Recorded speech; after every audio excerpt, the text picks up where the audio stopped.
de nuestra historia republicana. Así es. Y en un acto como ese, de esa gravedad, el presidente de la República naturalmente no se puede desentender de la solución que se pedía en ese momento. Claro. Bien, y entiendes que esta misma impericia a la que aludes, esta falta de liderazgo, es la que produce la situación que existe hoy dentro del gabinete, donde hay dos sectores aparentemente enfrentados, uno claramente encabezado por el presidente del Consejo de Ministros, Bellido, que ha cargado contra el vicecanciller y en consecuencia contra la Cancillería también, porque en su famoso tuit les dejó la puerta abierta no solo al vicecanciller, sino también al ministro de Relaciones Exteriores mismo. Y otro sector en el que está, bueno, que lidera aparentemente el ministro de Justicia y en el que también estaría quizás el ministro de Economía. Esta situación sin solución, ¿también entiendes tú es derivada de esta falta de liderazgo del presidente? Entre otras razones, y ya no estamos acá solo con problemas de impericia, sino frente a una anarquía ministerial. No recuerdo un caso en el cual un presidente del Consejo de Ministros le haya exigido públicamente la renuncia a un miembro de su gabinete y que este ministro no le haya hecho caso y simplemente, haciendo oídos sordos, le respondió que había puesto su cargo a disposición del presidente, y transcurren los días y el presidente no soluciona el problema.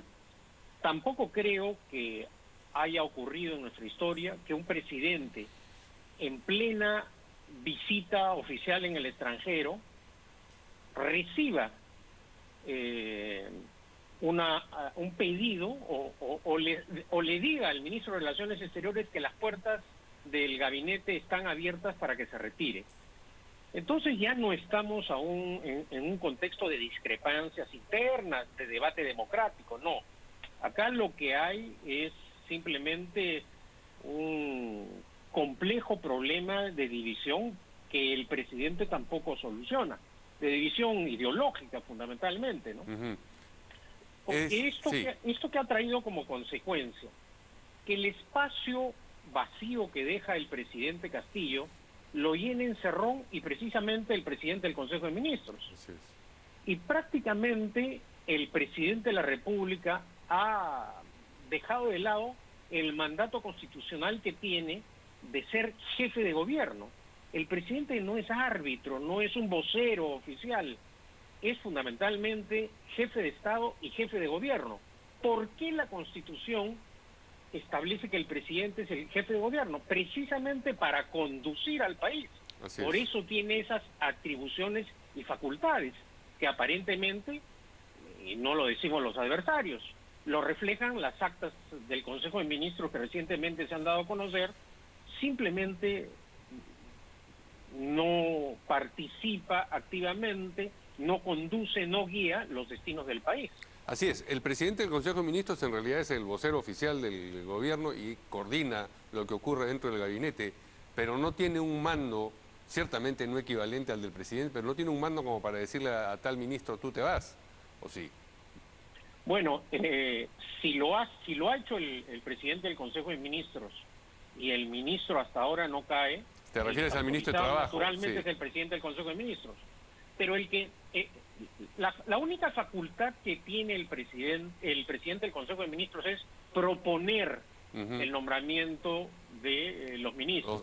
Si el presidente del Consejo de Ministros quería la salida, lo que ha debido hacer es hablarle al presidente Castillo y decirle, este ministro de Relaciones Exteriores o este ministro de Trabajo son incompatibles con la política general del gobierno. Pero eso no ha ocurrido. Sí. No ha actuado de esa forma el presidente del Consejo de Ministros.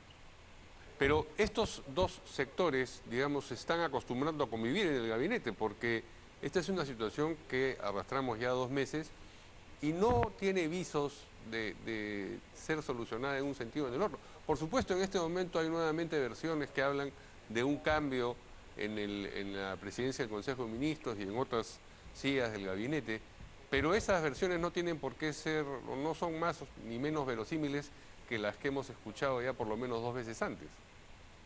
Así es, Mario. ¿Y cuál es la consecuencia de esto? la parálisis del Estado.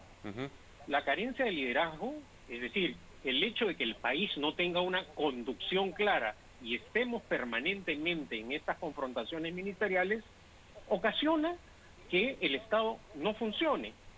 Ya nos acercamos a los 60 días. Debemos preguntarnos, por ejemplo, ¿cuáles son los proyectos de ley que ha presentado el gobierno? ¿Cuál es su proyecto de reforma constitucional? Ellos reclaman un cambio constitucional, pero no dicen para qué. ¿Para restablecer el sistema bicameral?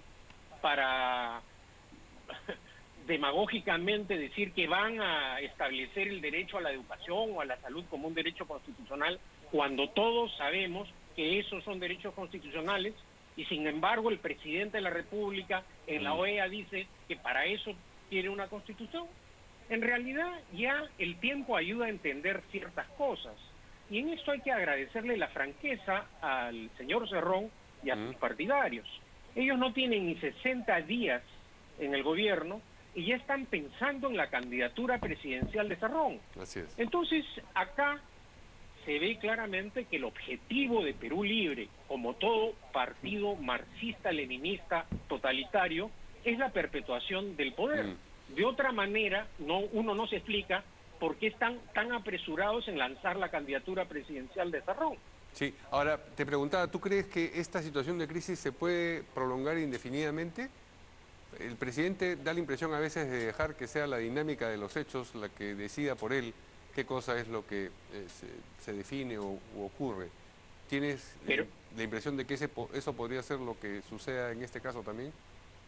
Pero el silencio del presidente, su inacción y la dinámica de los hechos, lo que han ocasionado, por ejemplo, en el campo económico es la disparada del dólar. Así es. En economía se requiere confianza, y el que da la confianza en un sistema presidencial o semipresidencial como el nuestro es el presidente de la República. No es el señor Cerrón, no es el señor Bellido, no son los parlamentarios de Perú Libre. Quien lidera, quien está obligado a liderar y construir esa confianza es el presidente. Si el presidente tiene estos silencios, no da cuenta de sus actos a la prensa,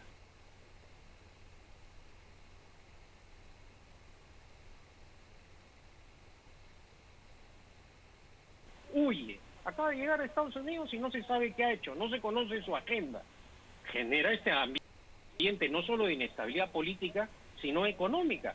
La responsabilidad de la subida del dólar es exclusiva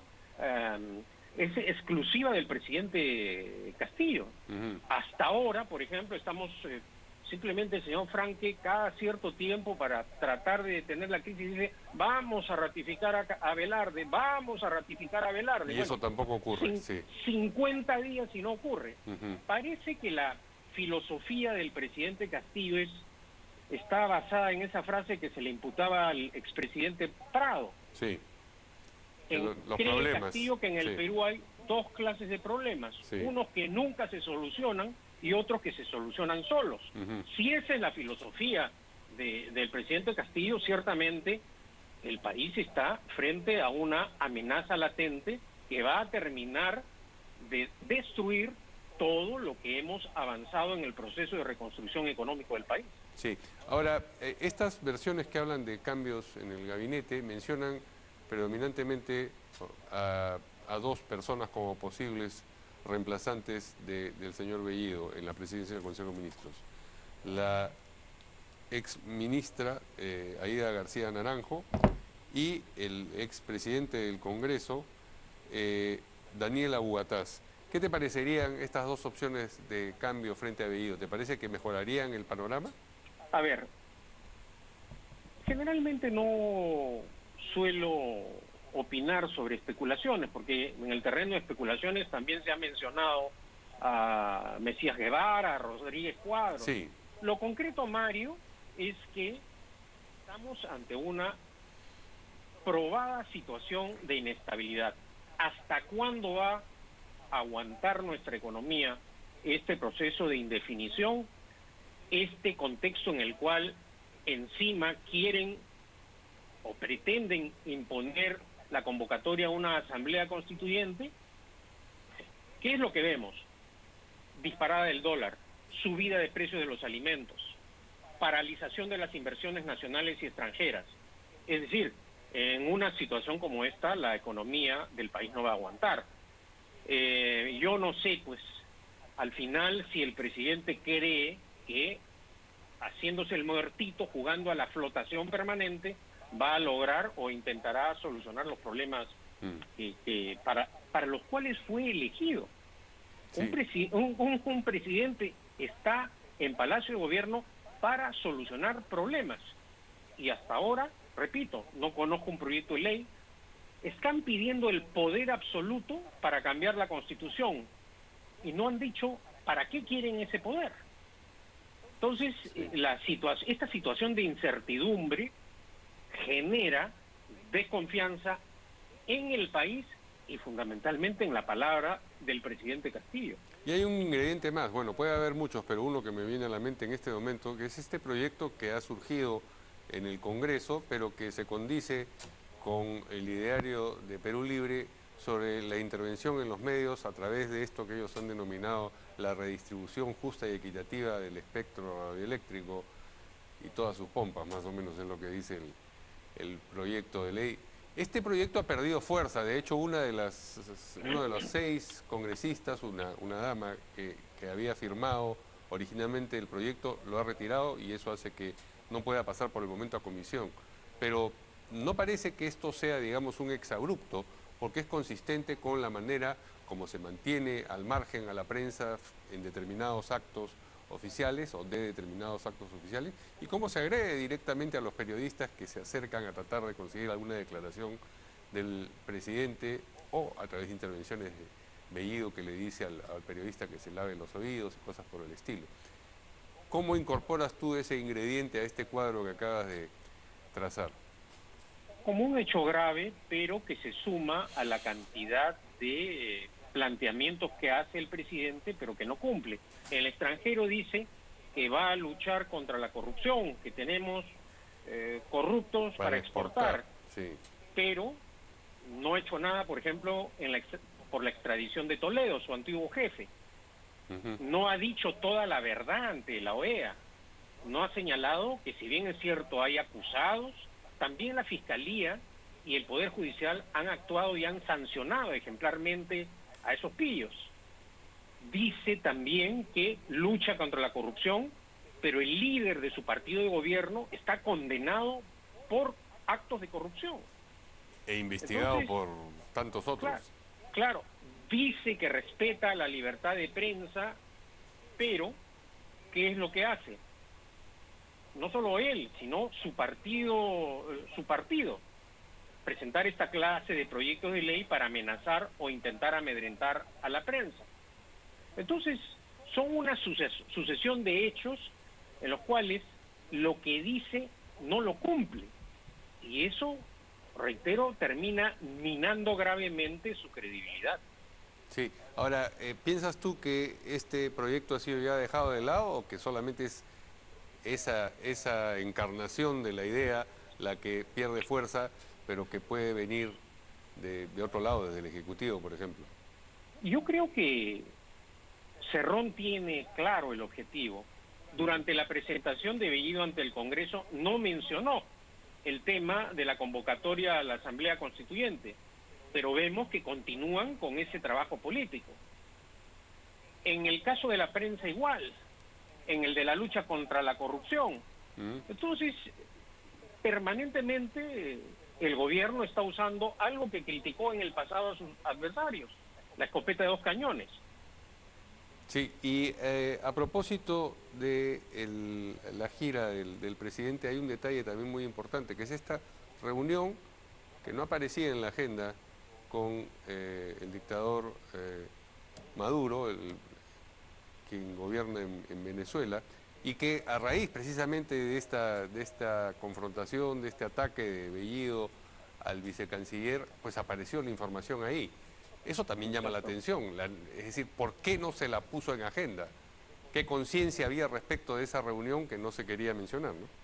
Y además no hay que olvidar, Mario, que cuando el presidente de la República solicita al Congreso la autorización, sí, presenta el programa de viaje con es. las actividades a realizar, las reuniones a sostenerse. Lo que hay que preguntar es por qué el gobierno le ocultó al Parlamento esta cita con el tirano venezolano. Así es. Y parece que ha tenido otras reuniones, y las reuniones precisamente no con demócratas.